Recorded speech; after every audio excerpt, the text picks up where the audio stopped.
쌓기나무 문제입니다. 문제 확인 잘 해보세요.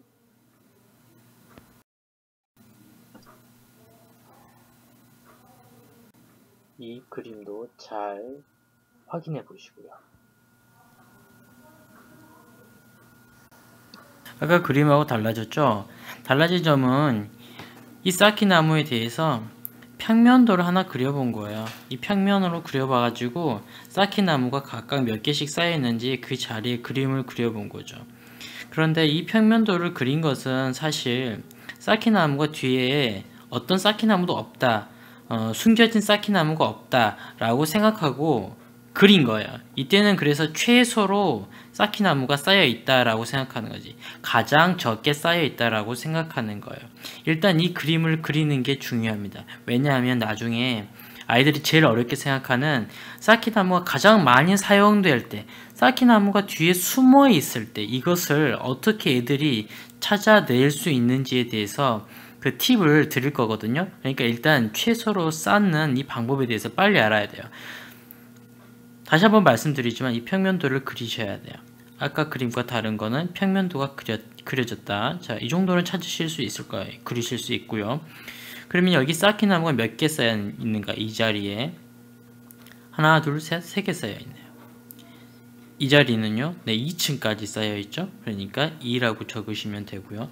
여기는 1, 여기 앞쪽은요, 네, 역시 다 1이네요. 나머지가 모두 다 1층까지 쌓여 있어요.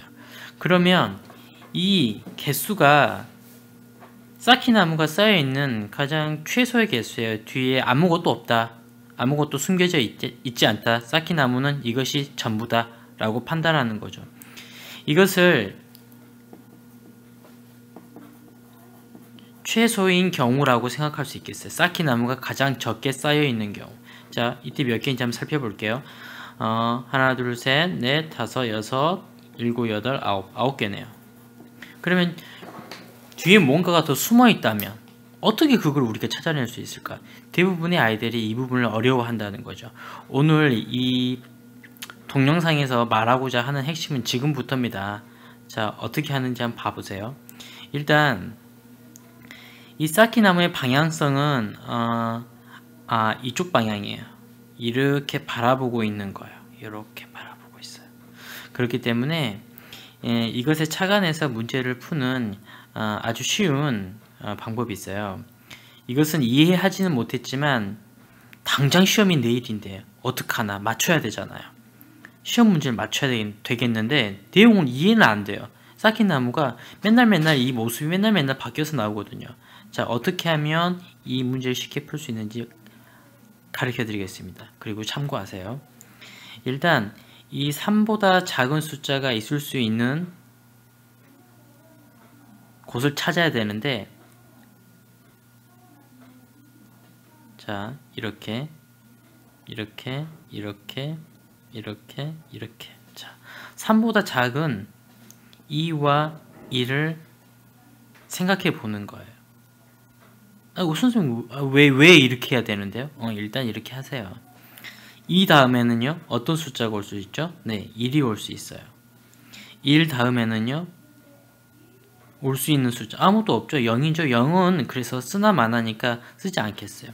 1은요, 네, 쓰지 않겠어요. 0 없잖아요. 네, 여기서 이렇게 평행사변형 형태로 뭘 만들어서 여기다가 0, 또 여기 평행사변형 형태로 해서 0, 0, 0, 0. 이건 의미가 없다는 거죠. 그래서 사실상 이 부분은 쓸 필요가 없어요. 그래서 새롭게 태어난 곳이 이곳인데요. 이것은 지금 그림과 겹쳐져서 좀 오해할 수 있는데, 이것은 그림이 없다라고 생각해 보세요. 그냥 이 그림은 없고 그냥 이것이 이렇게 새로운 쌓기나무가, 즉 뒤에 이 그림에 가려져서 뒤에 뭔가가 쌓기나무가 있을 수 있다라는 우리가 그런 생각을 하고서 쌓기나무 자리를 표현해 본 거예요. 간단합니다. 우리가 관심을 가져야 될 쌓기나무 위치는 이곳이에요. 이 마지막 이 부분에서 이쪽 방향으로 수를 세어가 보는 거예요. 3은 더 더 적을 수 있는 숫자들이 있어요. 2라든가 1. 2는 네 있네요. 1이 있어요. 1은 없어요. 0밖에 없기 때문에 사실상 없다고 봐야 됩니다. 여기 1도 마찬가지고요. 0이죠. 여기 1도 마찬가지 0이에요. 그래서 이쪽 세 곳은 쌓기나무가 없다라고 판단하시면 됩니다. 실제로 이쪽 그림에서도 아무것도 보이지 않기 때문에 없다라고 판단하는 게 맞습니다. 문제는 이쪽이죠. 자, 이쪽 뒤에 새롭게 쌓기나무가 2개, 1개, 1개가 자리할 수 있고, 그리고 그 가능성에 대해서 우리가 고민해 보면 최대 기존의 9개에다가 더하기 하나, 둘, 셋, 넷, 4개까지 해서 총 13개의 쌓기나무가 있을 수 있다. 책의 표현을 빌려보면 쌓기나무가 가장 많이 사용될 때는 이렇게 물어보거든요. 그래서 대답하기를 13개가 가장 많이 사용될 수 있다, 이 얘기입니다. 물론 이것이 이 쌓기나무 개수, 전체 쌓기나무 개수가 반드시 13개냐? 아니, 그건 알 수 없죠. 최대 이것일 가능성이 있다라는 거죠. 최소는 분명히 9개고, 이것도 마찬가지죠. 뒤에 있을지 없을지에 대한 언급이 없는 상황에서는 반드시 9개, 최대는 13개, 최소는 9개, 최대는 13개, 이렇게 꼭 말씀을 하셔야 돼요. 그럼 이 쌓기나무에 대해서도 최대, 최소, 즉 쌓기나무가 가장 적게 쌓여있는 경우와 가장 많이 쌓여있는 경우에 대해서 고민해 볼 거예요. 사실 문제가 주어졌을 때는 이 밑에 있는 이런 평면도 자체는 주어져 있지 않는 경우에 우리가 이런 걸 고민하는 거예요. 근데 이거를 지금 있는 걸 제가 가져온 이유는 여러분이 이해하기 편하라고 좀 가져왔는데요. 사실은 문제에서는 이 부분이 없습니다. 이렇게 되어 있죠. 이 쌓기나무의 최소와 최대 개수를 따져보아라, 이렇게 물어봐요. 그랬을 때 최소는 그냥 보이는 대로 따져 주시면 돼요. 그래서 이거를 그리시면 된다, 이 말이에요. 그 다음 과정은 어디에 숨어 있을까? 그 가능성에 대해서만 따져주면 되는데, 그것이 가장 많이 쌓기나무가 가장 많이 쌓여 있는 경우가 된다는 거죠. 일단 이 평면도를 그리는 것이 가장 중요합니다. 여기 보세요. 여기 몇 개 쌓여 있죠? 여기 2개, 여기는요. 하나, 둘, 셋, 넷, 4개가 쌓여 있고요. 여기는 자, 여기 뒤에 여기 보세요. 1개, 여기 앞에도 1개, 여기도 1개, 여기는 2개. 이렇게 쌓여 있네. 그러면 이 쌓기나무 자체가 제일 적을 때는 자, 최소 몇 개입니까? 자, 하나, 둘, 셋, 넷, 다섯, 여섯, 일곱, 여덟, 아홉, 열, 11개입니다. 쌓기나무 11개 쌓여 있어요. 이런 문제들은 최대인 경우를 반드시 물어보는 문제일 경우에 대해서 우리가 고민하는 거예요. 만약에 그냥 처음부터 이 그림이 주어져 있고 이러한 모양의 평면도가 주어져 있었으면 사실 무조건 최소를 찾아봐라 라는 뜻이에요. 근데 아까도 말씀드렸지만 이게 없었을 경우, 이렇게 문제가 꼬아져 있을 경우에 최소와 최대를 동시에 찾아보아라 라는 문제에 대해서 우리가 어떻게 해결할 것인가? 응? 내일 당장 시험인데 이거 봐요. 어떻게 해 이거? 응? 이 부분에 대해서 문제를 해결해야 되잖아요. 어머니들도 빨리빨리 도움 주셔야 되고. 자, 이 부분에 대해서 일종의 팁이에요. 아이가 사실 쌓기나무를 이해하지 못할 가능성이 많거든요. 그래서 그거를 이해해라 라고 이렇게 강요만 할 수는 없으니까 빨리 문제를 해결할 수 있는 팁을 드려야죠. 자, 처음에는 이렇게 가려져 있어요. 이거 자체가 그림이 없는 거죠. 아래쪽 제가 손으로 가린 부분은 그림이 아예 주어져 있지 않아요. 자, 그런데 우리가 이렇게 그려야 되죠. 자, 이런 눈금까지 그려야 되냐? 아니, 그럴 필요는 없어요. 이런 건 필요 없고 그냥 이 가오리 같이 생긴 거 있죠. 예, 요거만 잘 그리면 돼요. 그래서 쌓기나무 개수가 2개, 4개, 1개, 1개, 1개, 2개 이 정도는 셀 수 있잖아요. 그래서 11개다, 최소 11개다. 이건 되게 쉬운 거죠. 문제는 이제 여기에요. 이 부분을 잘 하셔야 됩니다.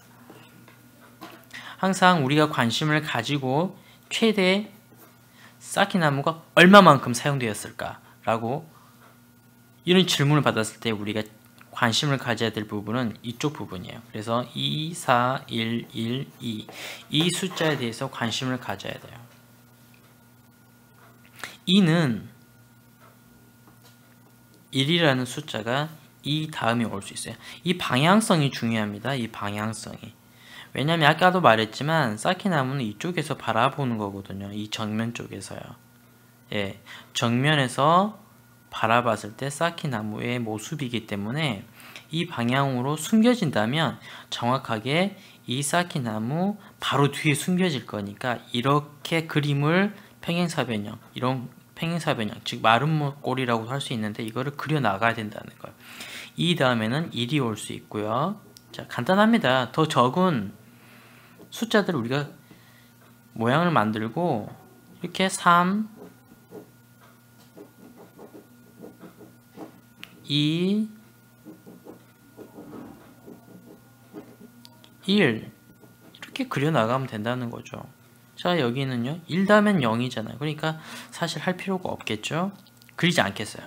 1 더하면 0. 자, 2 더하면은요 네, 한 개 올 수 있네요. 가능성이 있는 거죠. 그래서 가능성이 올 수 있는 부분에 대해서 생각해 보면 여기, 여기, 여기, 여기, 여기. 자, 이렇게 하나, 둘, 셋, 넷, 5군데에 각각 쌓기나무의 개수까지 모두 표시가 되었네요. 이렇게 해서 최대 몇 개인지 따져볼 수 있습니다. 기본적으로 아까 11개가 있었고요. 여기에 더하여 제가 빨간색으로 표시한 부분이죠. 여기 1개, 2개, 3개, 4개, 5, 6, 7, 8, 8개가 더 올 수가 있는 거죠. 총 19개. 이렇게 문제를 풀어주시면 돼요. 최소와 최대를 이렇게 얘기한다는 것은 뒤에 쌓기나무가 예를 들어서 여기 2라고 2, 3 이렇게 썼는데 이 부분 중에서 이 두 개 안 오고 이 자리에 3개만 올 수도 있는 경우가 있어요. 그러니까 얼마든지 다양할 수가 있는데 그래서 일부러 최대를 물어보는 거예요. 가장 많이 쌓인다면. 그래서 우리가 이렇게 만들어 낼 수 있어요. 아까도 얘기했지만 절대 까먹으면 안 돼요. 이 방향대로 그림을 그려 나가는 거예요. 이 방향대로. 그런데 어느 쌓기나무에 대해서 이런 거에 대해서는 할 필요가 없어요. 이 쌓기나무에 대해서는 할 필요가 없어요. 이 자리에 오는 쌓기나무는 할 필요가 없어요. 우리가 관심을 가져야 되는 쌓기나무는 2, 4, 1, 1, 2. 즉 제일 마지막 우리가 안 보이는 쌓기나무, 안 보인다고 얘기하면 좀 어폐가 있는데 제일 바깥쪽에 있는 이 쌓기나무들에 대해서 숫자를 세어 나가는 거죠. 2 같은 경우는 자 이쪽 방향으로 1, 4 같은 경우는 이쪽 방향으로 3, 2, 1, 1은 0 없네요. 쓸 필요 없습니다. 1, 0 없습니다. 2는요 이쪽 방향으로 1 있습니다. 자, 이렇게 하는 거죠. 이게 다예요. 이게 쌓기나무 어려운 난이도의 문제 중에서 최소 구하는 문제가 있는데 이 부분 해결하는 가장 빠른 방법입니다. 이해가 미리 되어 있다면 굳이 이렇게까지 할 필요는 없어요. 근데 이해하고 나서도 내가 정말 제대로 했을까? 이렇게 궁금할 수가 있거든요. 검사라는 차원에서라도 이렇게 한번 푸는 방법에 대해서도 알아놓는 것이 참 유익할 거라고 생각합니다. 자, 기말고사 잘 보시고요. 자, 다들 준비 열심히 하시고 화이팅! 디딤수학이었습니다.